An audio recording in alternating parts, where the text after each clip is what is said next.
Blog Talk Radio. Welcome to Voices for Change 2.0, the only podcast that focuses on mental health while mixing in movies, music, books, sports, and pop culture. Here are your hosts, Rebecca and Joe Lombardo.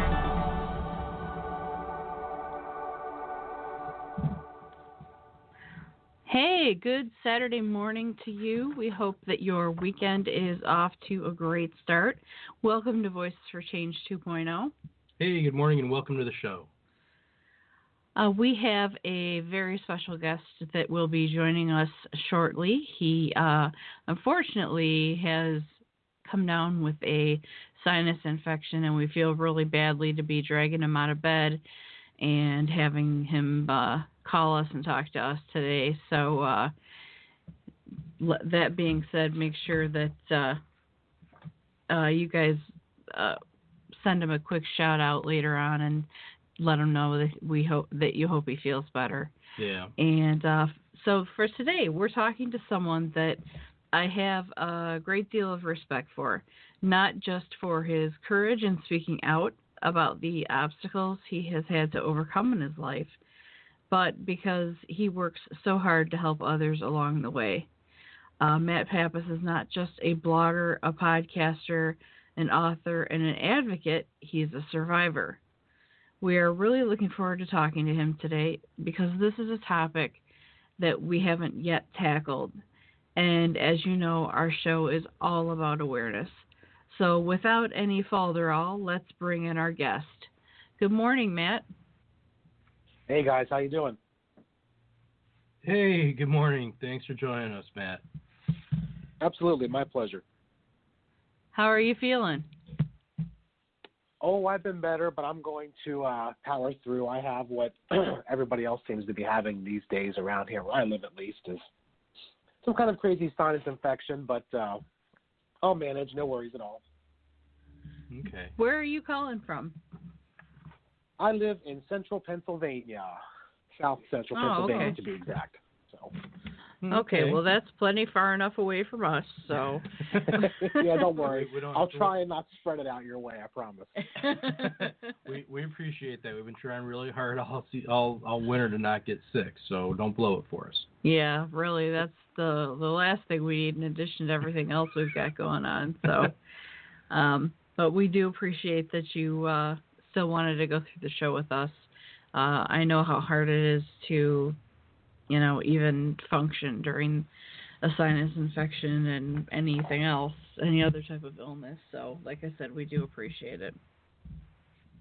Oh, absolutely. It's my pleasure, and I know this is an important topic, and you guys do a great show, and I wanted to make sure that I was a part of it. So I'm stoked and honored, and I will give it my absolute best shot to answer all your questions and, do whatever it is you guys need me to do. Awesome. Thank you. We look forward to watching you dance the jig later then. You don't ever want to see me dance, man. Like, not ever. It's not pretty. Sick or not, it's not a pretty thing. Do you have any questions for us before we go on? No. I think I'm about as ready to go as I can get. So yeah, let's just jump right into it whenever you guys are ready. Okay. All right. Awesome. We'll jump right in. To protect our listeners, I don't want to go into too much detail. I don't want our discussion to be triggering for anyone or to make anyone feel uncomfortable. However, I do want you to be able to tell your story. So is it safe to say that you experienced abuse on several levels as you were growing up? Yeah, absolutely. The main part of the abuse, I guess if you want to say the main part or what started it out was childhood sexual abuse that happened at the hands of a neighbor kid up the street. And then that kind of, that was like what started it when I was 5 to 10. And then that kind of snowballed into the narcissistic abuse from my mother when I was growing up and the bullying when I was in elementary and middle school. So it was sexual, it was verbal, it was emotional, it was all kinds of stuff. But I guess what could really have set things in motion, for lack of a better term, would have been what happened to me at the hands of that teenager up the street when I was 5 to 10. Wow. Okay. That's wild. Yeah. Yeah, and we're both so sorry that you went through that. Definitely. I hate that for you, and I really do. I really feel so badly that you had to go through that. Were you able to reach out to, a trusted adult to get any kind of help? Well, unfortunately, a lot of times when somebody is abused on any level, but, especially when it's something that involves like sexual abuse, you're groomed to the point where you're made to feel like you can't tell anybody, you can't trust anybody. You'll break a secret bond that you have with your abuser because you're special, and if you tell somebody, then you'll never be able to be that special person again. You are sometimes threatened to the point where, they would harm you or your family or your friends or your pets if you told somebody. So there's all different types of grooming that goes on when you're in the middle of abuse, and especially when you're a child and you have no idea what's going on, and somebody that you trust is doing things to you that should never be done, but they're rationalizing it and making it seem like it's a good thing. So after a while, you start to almost believe it. And to that point, oftentimes it's very common that people don't reach out for help because they're either afraid to, or they're ashamed to, or they're just basically groomed that what's happening is normal and that there's no need to. So to answer your question, no, I didn't reach out for anybody or tell anybody until decades later, really. So it's kind of, just to follow up, it's almost, I don't think this is the exact same type of situation, but it's almost kind of like a Stockholm syndrome kind of thing where you kind of go along with it in a way. Start to connect with your abuser. Yeah. Yeah, I mean, it can be, and obviously Stockholm syndrome can be an absolute big part of it. It really all depends on the situation, and, especially it's a lot easier to groom a child, obviously, than an adult, because, even though I was, I left the abuser's house every time, but I kept going back because he told me I was special. He told me I was cool. This is what cool kids do. He told me I wouldn't get a ride on his motorcycle anymore, on his dirt bike, his little mini bike, if I didn't keep doing this. So in my effort to fit in and to be with a cool kid and to hang out with somebody who thought, who was about 16, and here I am, some little kid who's not even in, 5 or 10 yet, for somebody to think that I'm super cool and I'm worth hanging out, I must have to keep doing what he's doing because that'll ensure that he won't hurt me, that I'll get to ride the motorcycle more, and that he'll keep thinking that I'm a cool kid, and someday when I'm in school, he'll be sure and tell people how cool I am. Those were some of the things that he told me. And being a little kid trying to fit in, I bought right into it, and, it happens so often because kids are so easily influenced. And, I mean, when you're that young, you just have no idea, that something that is happening like that is really bad for you because the people who you trust are telling you that it's good. So you're like, okay. And even though it doesn't feel right and it's scary and it's emotionally and physically painful, you keep going back because that's what you're groomed to do and that's what your mind keeps telling you. Yeah, absolutely. Did any of the adults around you start to question why you would be spending so much time with that teenager, or was everybody just kind of, I would hate to say oblivious, but do you feel anything towards the other adults around you that maybe they could have helped you manage it better? Well, he was the son of a family friend up the street. Like, his dad worked at the local garage where my parents always took their cars, so my parents knew him. His mom knew my mom, so they were family friends. And so it was pretty much like, nobody ever knew anything, other than what only he knew and I knew. I never told anybody else. And so, I didn't want to reach out to anybody because, obviously I was groomed not to, but because I was ashamed to the point where it's a very weird combination of being ashamed, being fearful, but also wanting to fit in. And oftentimes that desire to fit in and that over time influence of you're doing the right thing because this is what you should be doing if you want to have X, Y, and Z happen in the future, you just end up buying in hook, line, and sinker, and before you know it, you're going back every day, every week, month after month, and experiencing the same thing for what you are perceived as being told as it's right, it's normal, it's what cool kids do. So, no other adults knew. I never told anybody. And, to this day, I don't know if his parents ever found out or not. I have no idea where he is or what he's been doing ever since the abuse ended. Wow.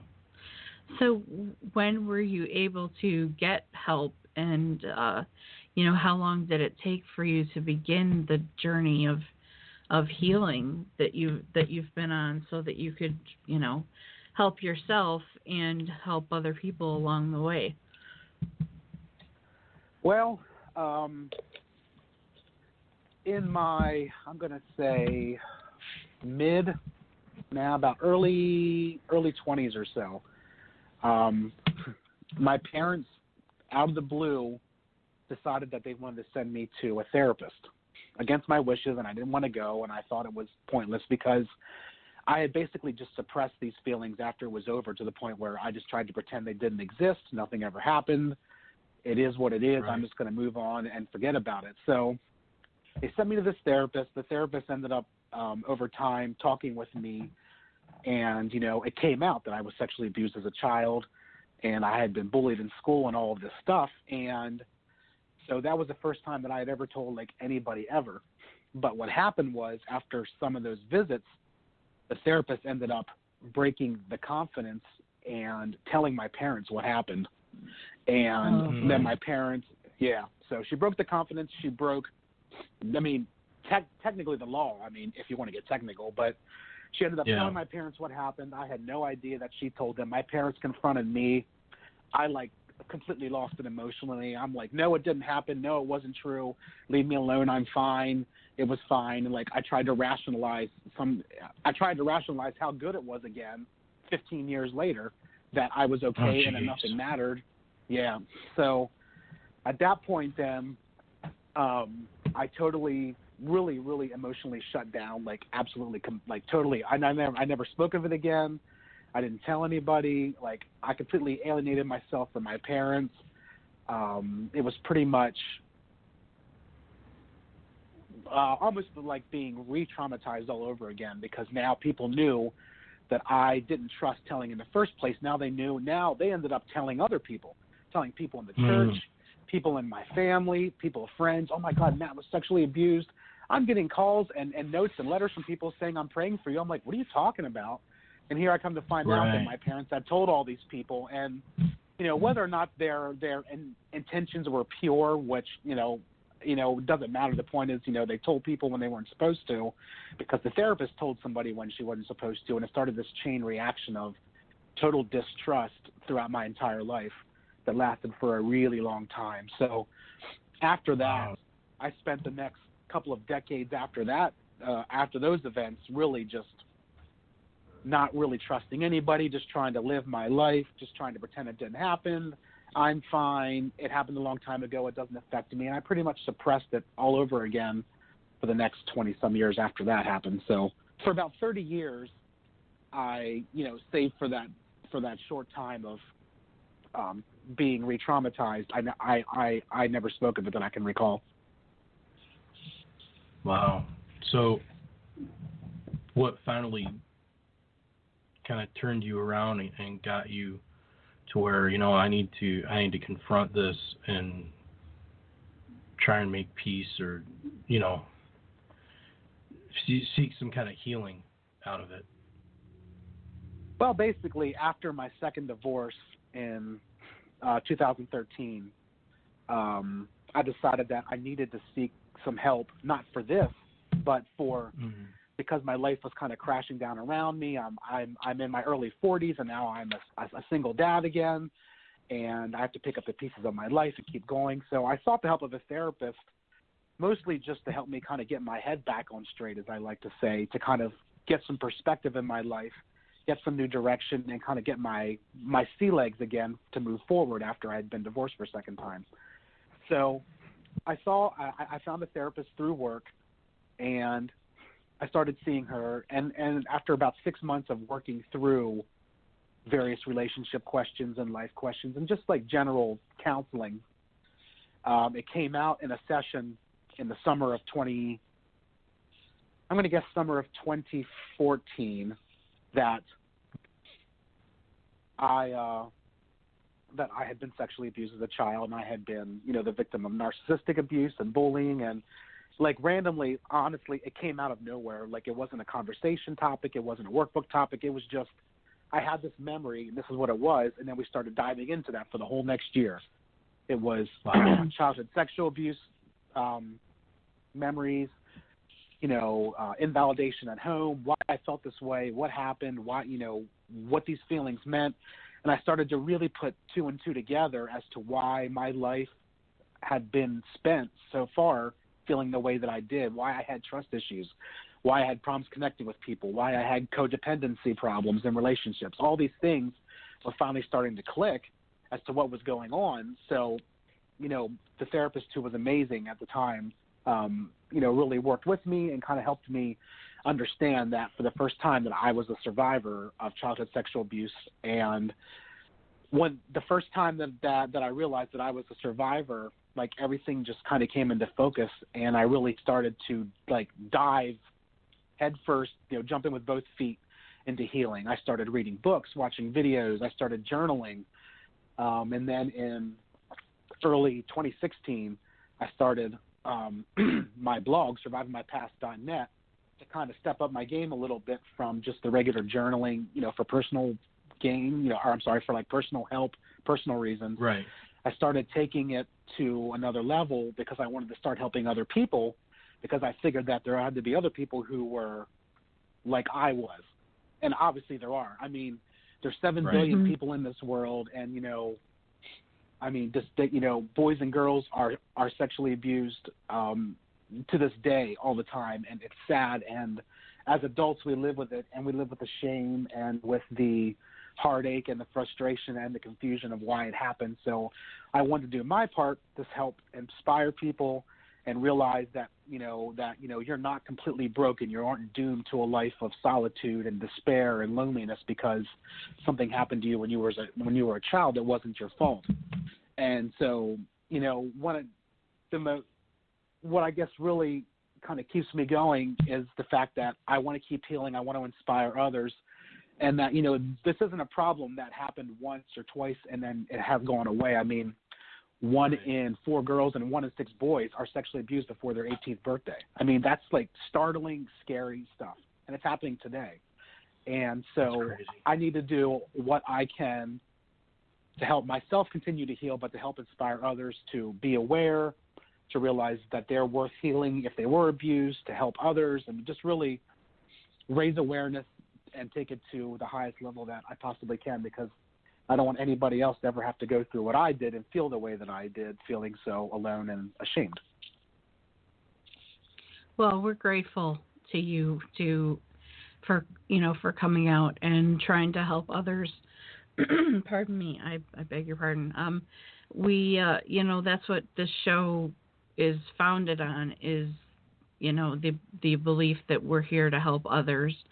And through our struggles, we can do that. So we're grateful to you to come out, and speak about these things so that other people know that, alone. Yeah, I think everybody experiences things differently, and, perhaps they know on some level that they're not alone, but maybe hearing your story kind of clicks with them, and they realize that it's time for them to get help. So, like I said, we're really grateful for you to come out and talk about this with us. So, having said that, we are going to take a very quick break. And during that break, we will be listening to a song by Annie Baltic called All by Myself.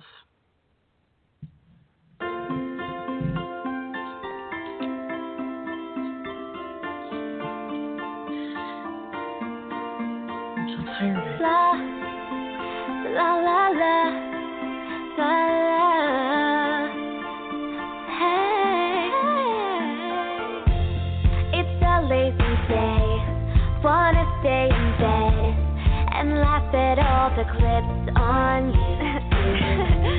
Eat popcorn and peck covers on my head. FaceTime until I fall asleep. I shouldn't be complaining. Put my cares away and be free. Be me. You can close your eyes and daydream. OMG, amazing. Make believe. Yeah. Jump on your bed. Sit on your head. Act crazy all by yourself. Play solitaire.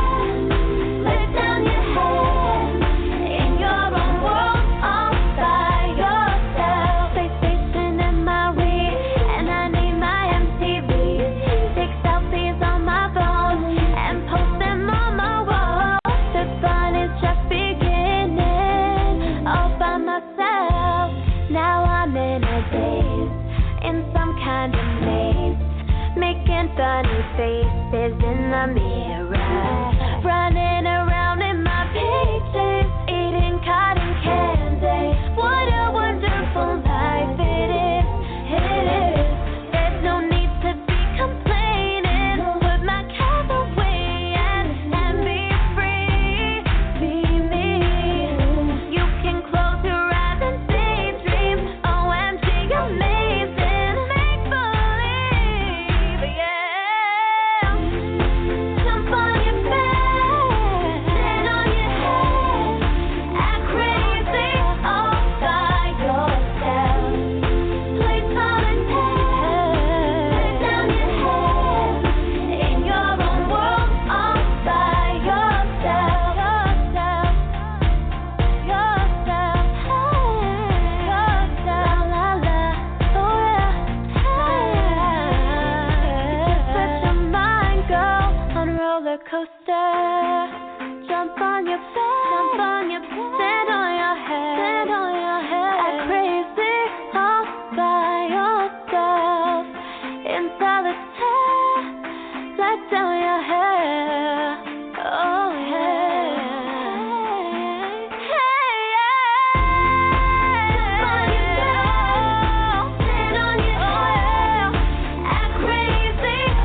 Good morning and welcome back to Voices for Change 2.0. Hey there. I'm Rebecca Lombardo and I'm Joe, and that was Annie Baltic with her song All By Myself. Thank you, Annie. Absolutely. And on our guest today, is Matt Pappas. He is an author, a blogger, a podcaster, and an advocate. And he really is at the forefront of assisting survivors of child sexual abuse as well as bullying. And we're really glad to have him on the show today. Matt, we'll jump right back into the questions if you don't mind. Sure, absolutely. Go for it. Cool. So since you came out and started telling your story, has it been a positive experience for you? Have you seen or heard from other survivors like yourself saying, hey, thank you for coming forward, that type of thing? Yeah, I mean, when I first started talking about it in blog form and going online and interacting with other survivors in survivor chats and whatnot, it was scary. I mean, I'll admit, when you go out and put yourself out there and say, hey, I was a victim of childhood sexual abuse, and there's a gigantic stigma around mental health in general, but people just don't want to talk about what happened to them 20, 30, 40, 50 years ago. They'd rather just leave it buried in the past and pretend it didn't exist. But when you really start to deep dive into, as I like to say, into your past and understand that so much of the way that you are is affected by what happened to you, that understanding helps you be able to be kinder to yourself, to validate yourself, and then to be able to work through the feelings that you have. And that's what I found other people have been able to relate to the most, is that feeling of not being alone. I get comments on my blog, podcasters people who want to be on my podcast, people who leave me, DMs on Twitter and whatnot, just saying thank you for writing your story, thank you for sharing, thank you as a guy speaking out, especially because for better or for worse, it's often easier, and I say easier delicately, for a woman to speak out than it is for a guy. And it's never easy. I mean, it just doesn't. It's scary. But guys have this pride, this man card, this self-perceived, I have to be tough, whatever type of mindset, that we don't want to admit that something terrible happened to us and then reach out and ask for help, because we don't want to be ashamed or ridiculed. We don't want people at the office to know. We don't want family members to know, or friends, or the church, or whoever. So we oftentimes just keep our mouth shut for a variety of reasons. But when you start to really share your story and you see that there are just millions of people around the world who have been through a similar circumstance and feeling the same way that you are feeling for any particular reason, it's really empowering, because the biggest problem, or I guess the worst feeling, is that feeling of being alone. Like, I've been abused, I'm broken, I'm damaged. Nobody's going to want to be my friend if I tell them what happened, so I better keep it silent.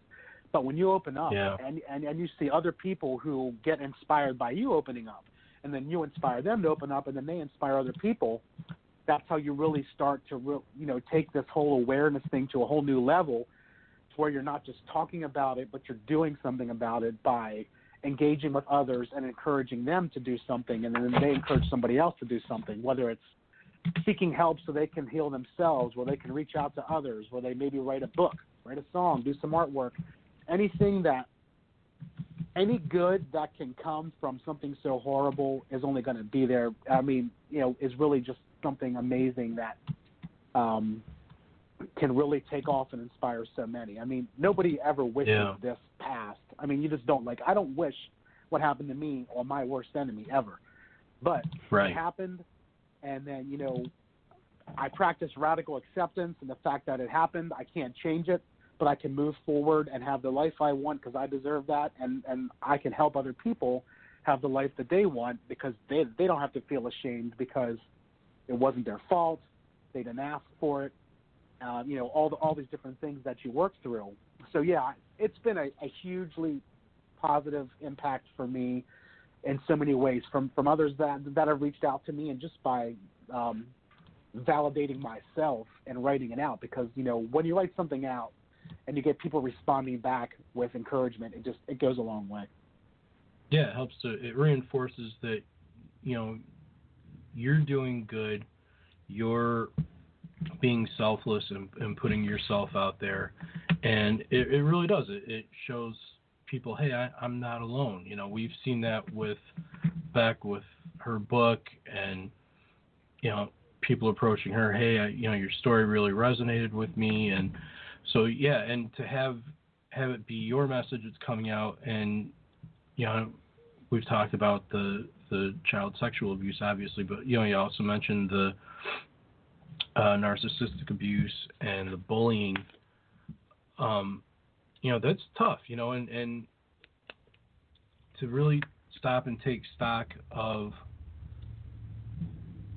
your own life, and then to see someone like you come out and talk about it and go, wow, yeah, I went through that too, and just helping people realize, it's an amazing thing, And to piggyback what you were saying about men and their ability to speak out, I know I've even recently spoken to someone, a gentleman who has felt left out of the discussion with, something like eating disorders, that he really felt as if, he was sort of pushed to the side because it's a woman's issue.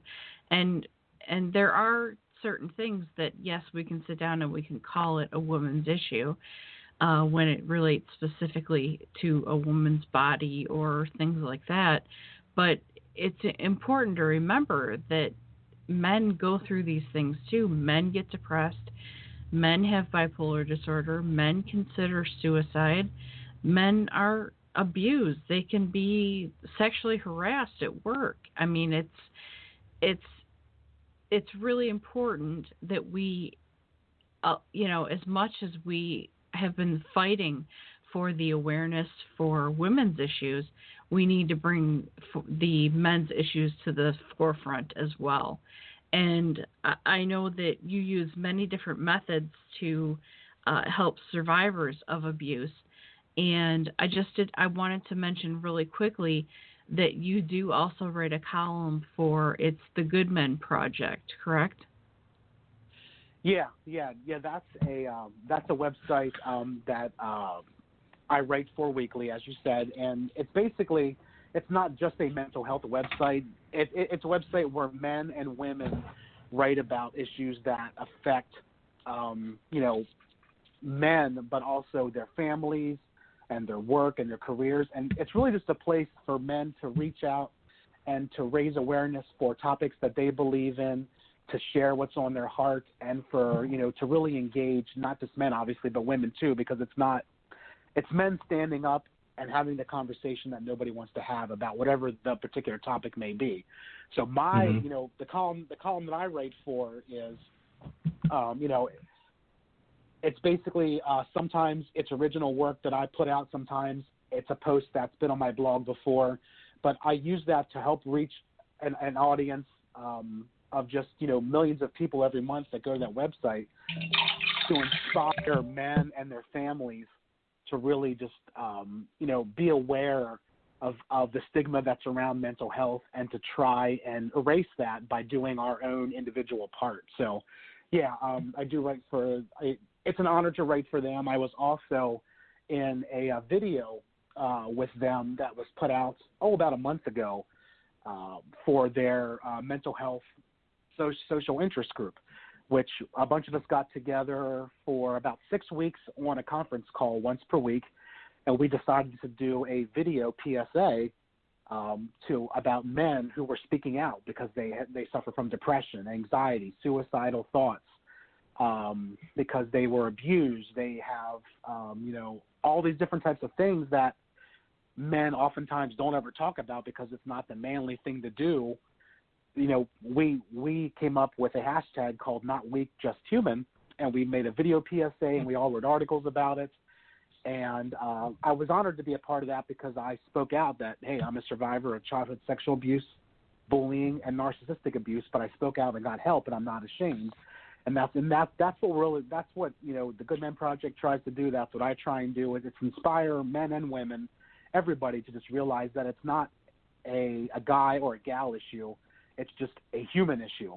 It's a people issue. Right. When, it really is. I mean, like you guys said, sexual abuse, depression, suicidal thoughts, all these different types of self-esteem problems, body image issues, eating disorders. Like, this affects guys as much as it does, women. It's just that guys don't ever talk about it. We don't speak up about it. We don't report it. We're not allowed to feel. That's exactly right. You are exactly right. Guys are not supposed to feel. We're just supposed to be the strong people, the breadwinners. They take care of everybody else. Don't let on that you're hurt, because you don't want to, for any number of reasons. So, Yeah, absolutely. I try to do my part as much as possible, and writing for GMP is a big part of that. That's awesome. I need to look into that. Yeah, definitely. And let me just say one more time for any gentlemen out there that are listening that feel as if they may not have a voice, please do visit the Good Men Project on Twitter, or find their website and kind of take a look around there, because I think you'll find a more acceptance than what you have been experiencing before. So, Matt, can you tell us a little bit about your personal website and what people will find when they visit? Sure. Yeah, the website, of course, is survivingmypast.net. Started in early 2016.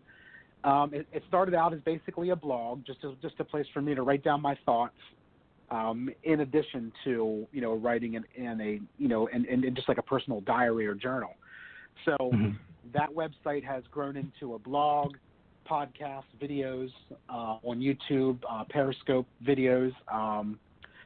It's really kind of just blossomed into something that I was really hoping it would be, but wasn't necessarily anticipating that it would be.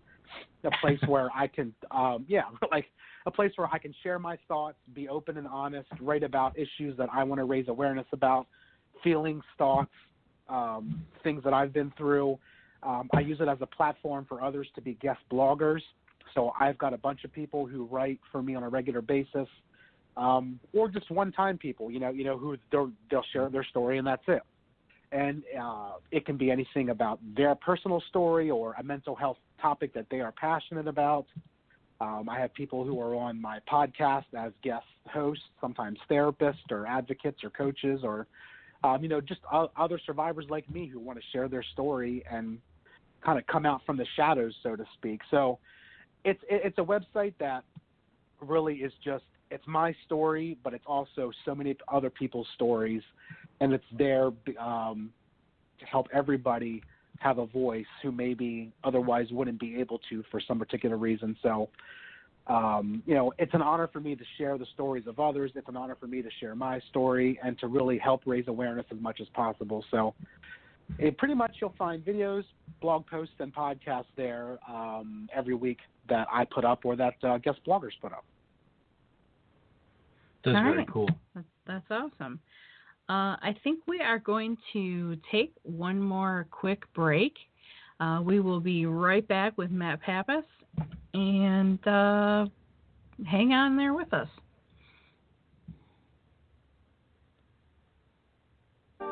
Join us next week. Don't miss the Mental Health Memoir of the Year, It's Not Your Journey. It's Not Your Journey is the true story of one woman's 20-year battle with mental illness and her recovery from a suicide attempt in 2013. Rebecca Lombardo candidly reveals her real and raw emotions in dealing with depression, bipolar disorder, the loss of her mother and brother, and more. Pick it up today on Amazon.com or visit www.RebeccaLombardo.com for more information.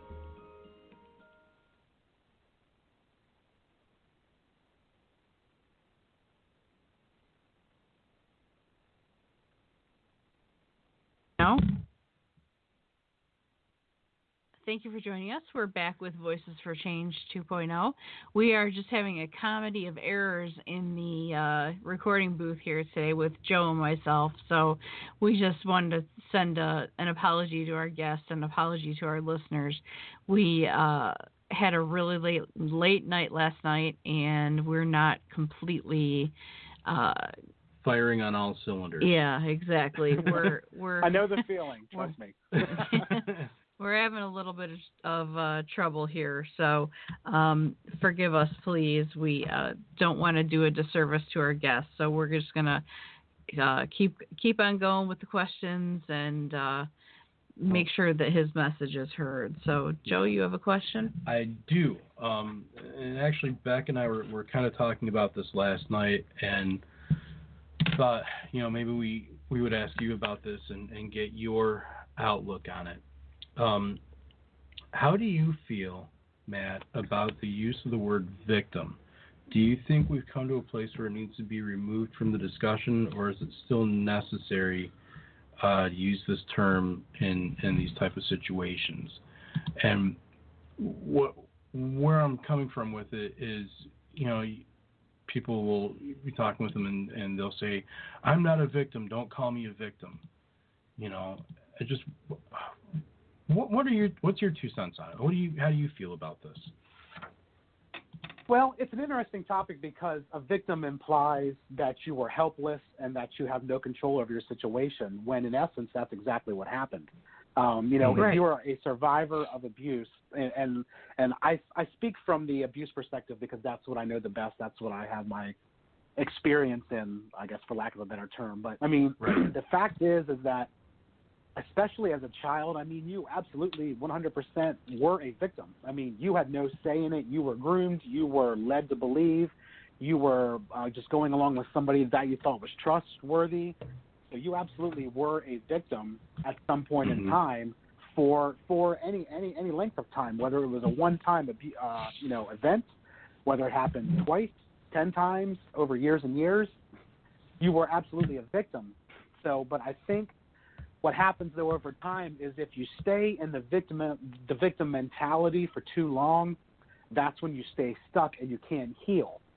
And, I mean, I'm here to absolutely validate everyone who's been through something like I have been through, because you were absolutely a victim. You were traumatized in a way that nobody should ever be traumatized. So it was not your fault. And, you can never, ever, ever blame a child for not being able to fight off or to rationalize, why something shouldn't be happening when you barely have no idea what life is about in the first place. So, over time, though, as you start to reach out for healing, you start to kind of realize that, yes, I was a victim, but, this event, that event happened. Now, what can I do to move forward so I'm not stuck in a life of despair and loneliness and sadness and feel like I'm not worthy and, nothing I do is going to amount to anything. So you kind of go from victim to surviving to thriving to conquer, which is where I came up with the survive, thrive, conquer thing. Is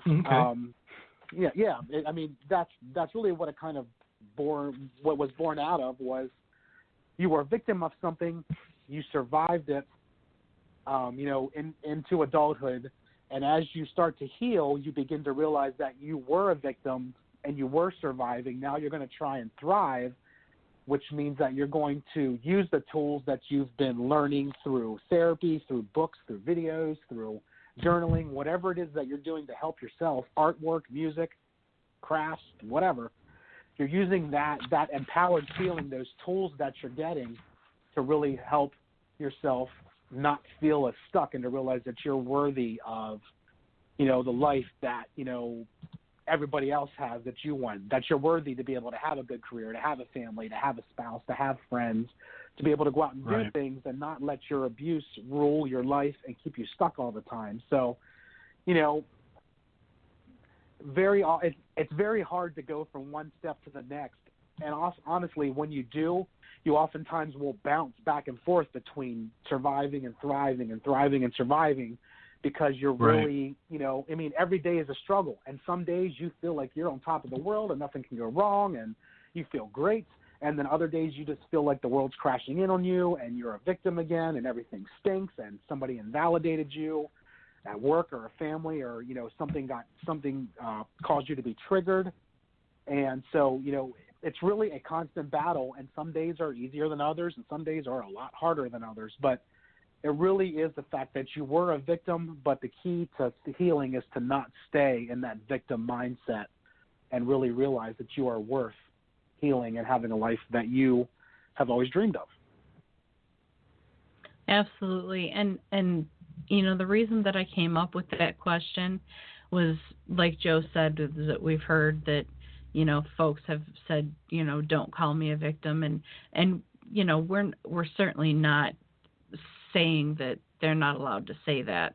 There's been instances where, I've been told that recently now in the conversation when it comes to suicide, the word commit needs to be removed from the conversation because that makes it sound like some sort of a crime. You commit a crime, you don't commit suicide. So now we say they died by suicide or they attempted suicide or what have you. So I think we're all learning as things progress what is right and what is wrong in each of these situations. And I just wanted to make sure that people know that, I personally, if someone experienced child sexual abuse, if I say that they were a victim of abuse, I don't look at them as a victim now. I look at their life back then as a child. Yes, they were a victim, like you said. Now they're a survivor. But I just want people to know that, there are those of us out there that understand the difference between being a victim and being a survivor, and that you can be both, essentially. Yeah. Yeah, I mean, you're exactly right. And it's really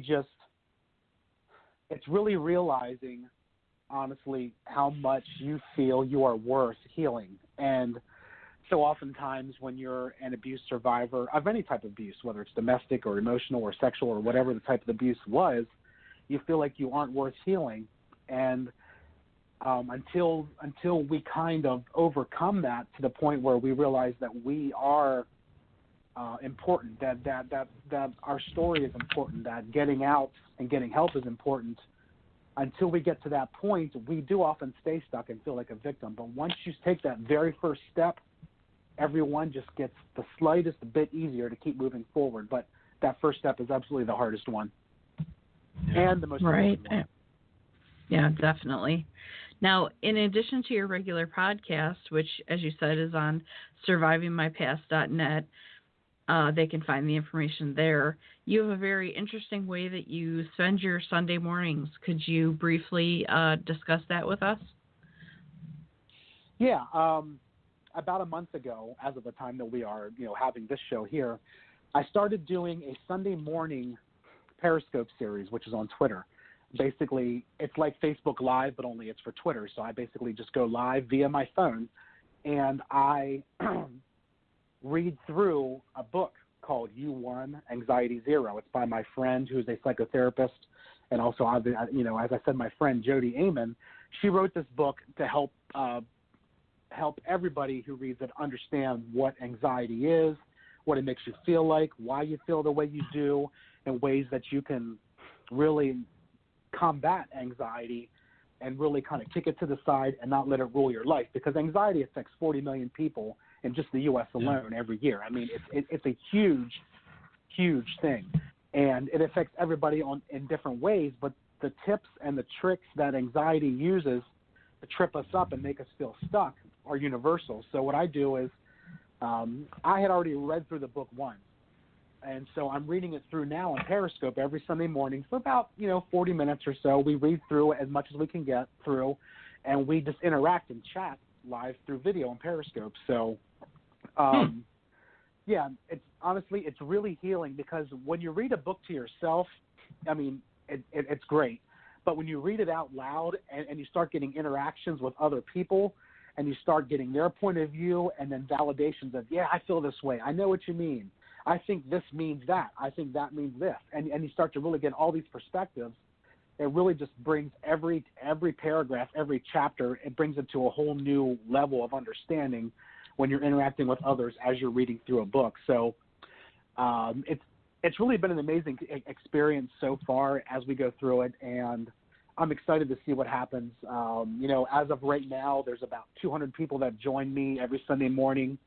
Wow. Throughout, either live or they'll watch a replay, later on in the day, to really just enjoy the read through, to share, to spread the word, to help heal together. So I'm hoping it continues to take off, not for me personally, but because anxiety is such a big part of my life and something that I struggle with. it's another way for me to continue my healing journey and really help inspire others that, you know, I'm a regular guy who has a day job, taking care of his family, trying to find my way in life. But, you know, I'm taking every opportunity possible to really just help as many as possible, because that's what I feel like my calling really is. You know, beyond just my 9-to-5 day job, is to really take my healing journey to as many levels as I possibly can and help as many people as possible, because to me that's really what it's all about. And that's fantastic. Yeah, it's awesome that you're putting yourself out there like that, Matt. Hey, we just have just a couple of minutes left, but we really wanted to get this question in for you. This is an important question. Yeah, could you possibly share with our listeners what some of the warning signs are that someone is being abused? Yeah, I mean, that's some of the things that I know I did. Things you want to look out for, obviously, are a complete, if your child, and I'll speak to this as from a child perspective, things like being withdrawn, no longer interacting with friends, wanting to stay in their room, not wanting to talk anymore, not, having less of an appetite, feeling ashamed, all these types of things that maybe your child or your friend or some other family member never did before, but now all of a sudden they start to exhibit these behaviors. I mean, those are absolute red flag warning signs to just try and talk to that person and get them help in some way, because it's not something you want to ignore. I mean, obviously there are physical signs as well, if it's a domestic abuse or a physical abuse thing where, blatant signs like, physical wounds or scars or whatever, but the bruising emotional effects, right, exactly, yeah. I mean, those are more easily, recognizable, so to speak. But the change in habits is really what you want to look out for, because I can remember my parents and family saying Matt was always this happy-go-lucky kid. He loved everybody, had a good time, played with his toys, played with his friends, and then suddenly something changed, but then nobody ever really acted upon it. Nobody ever really did anything. And, right. When you start to see things happen in your child or your family member's life or whoever it is that just don't seem to add up, there's usually a reason behind it. And, that's when you really want to try and take steps to be there for them, to understand them, to not push them and not try and make them talk until they're ready, but let them know that you're here to listen. And really just, as I said, some of those really warning signs are just when something is out of the ordinary from the way that they used to be. That's oftentimes a red flag to at least be aware and try to stay on top of, the change and find out what the reason is for it. So those are things that I know I did specifically. And, looking back, and I've seen it in some other people as well that I've talked to with their family members and their kids who have experienced this. Cool. Well, thank you for we putting appreciate it out there, yeah. we appreciate your insight. I think that's super important that people are always on the lookout for any of those behavioral changes. Spending time with someone that they ordinarily didn't spend time with. Like in your case, they were a family friend, but perhaps somebody should have questioned how much time you were spending with them. So I think that's all really exactly. Important. Yeah. I think you're exactly right, because, it's one thing, for a 15 and a 16-year-old to hang out, but when you got a 16-year-old hanging out with a 5-year-old, looking back, I didn't think anything of it, but that's a red flag that I know now to look out for. So it's really just being aware and being involved in your child's life as much as possible, so you can be in tune when something does come up, if unfortunately it does, that you're aware of it and that you're there to help as soon as possible. Yeah. Absolutely. And Matt, we really appreciate you. We thank you so much for coming on the air with us today, especially, not feeling well, and we're really grateful. So thank you for coming out and telling us your story and possibly saving some lives out there. You just never know who you're going to touch when you do these type of situations. So again, we're grateful to you, and we are going to play out with a song by Blake MacGyver. It's called Start to Believe. And again, thank you, Matt. And if there's anything that we can do to help you in the future, get your message out there, and make sure you touch base with us. I absolutely will. Thanks, guys. It was an honor to be on your show. And, if we can reach even one person with just the message of hope, then that's really just an amazing thing. So thank you again. I'm honored to be here. And I look forward to having you guys on my show at some point soon, too. Oh, we would love to do that. We'd be honored. And stay on the line with us for just a couple of minutes, okay? I sure will. Awesome. Thanks. And you can find Matt at survivingmypast.net.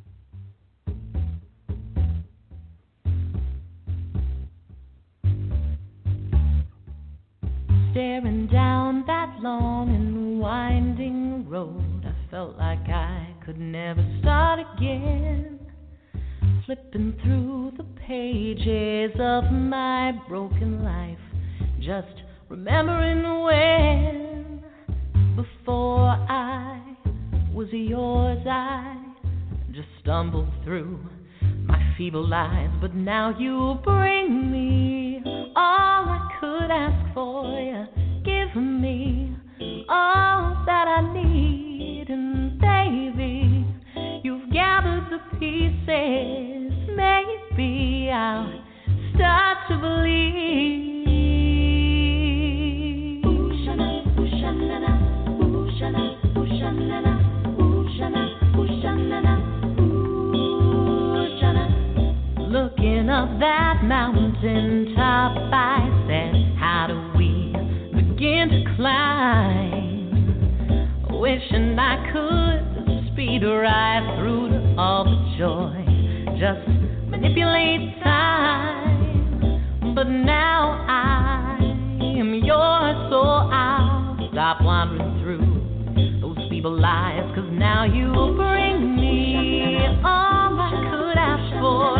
You give me all that I need, and baby, you gather the pieces. Maybe I'll start to believe. I guess I'll start to believe. I guess I'll start. I guess I'll start. I guess I'll start. I guess I'll start to believe. And though my doubts close in, I know that you'll be there. I won't despair, my dream come true. Who knew? Baby, it's you. And though I falter, I lose control. Your soul pulls me through. Baby, it's you. You know just what to do. You bring me all I could ask for. You give me all that I need. And baby, you gather the pieces. Maybe I'll start to believe. I guess I'll start to believe. I guess I'll start. I guess I'll start. Whoa, yeah. I guess I'll start. I said I guess I'll start. I guess I'll start to believe. I guess I'll start. I guess I'll start. I guess I'll start. I guess I'll start to believe. I guess I'll start to believe.